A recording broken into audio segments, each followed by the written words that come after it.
So we're going to open up our box, and the first thing we come across are our plates. Now we'll talk through those shortly. So we're going to remove the machine from the box. It just slides out like so.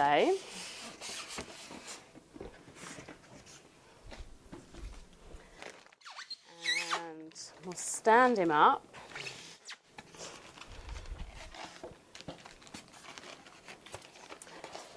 Now, in your packaging, you'll find the handle that comes with the machine and your actual machine. So let's go ahead and unpack him.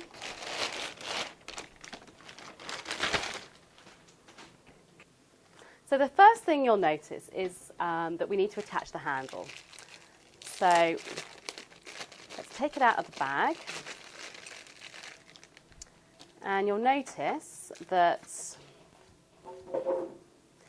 we have an Allen key, a screw, and your handle.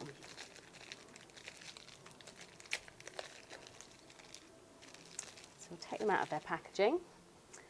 Now, all you need to do is pop your handle onto the spindle on the end of the machine, like so. Pop the screw into place and tighten it loosely with your fingers. And then when it becomes inset on the handle, take your Allen key, pop it in the end of the screw, and holding the handle still, just tighten it up like so. And that's our handle attached onto the machine. The next job is setting up our machine ready for cutting. Simply open the machine at the top where the handle is, and remove the cutting platforms from the base of the machine.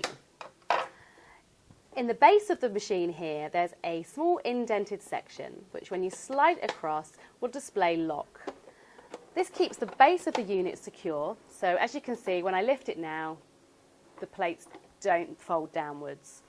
We're going to simply replace our sections onto the base of the machine, and this gives us a nice flat platform on which to work. Next, we need our cutting plates. The machine comes with 3 plates, a metal shim that we use for cutting more difficult materials such as fabric and felt, the cutting pad into which your dies will cut, and your base plate, which is where you will put all your dies and embossing folders to actually die cut.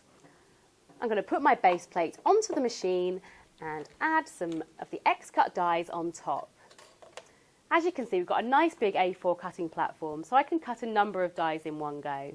The machine comes with full instructions of how to cut using many types of dies and many sorts of materials. It also includes a full guide as to which depth gauge to use on your machine. For cutting paper with thin dies, I'm going to use a depth of 4.5 to 5. And that's indicated by the dial on the top of the machine and the little arrow here that will select the appropriate depth. Now, changing the dial simply moves the roller inside the machine up and down, so you can cut any width of die. So my dies are on the plate with the cutting side upwards, and I'm going to simply place my piece of cardstock on top, followed by my cutting pad, like so. Now, pushing it into the machine, I'll need to just turn the handle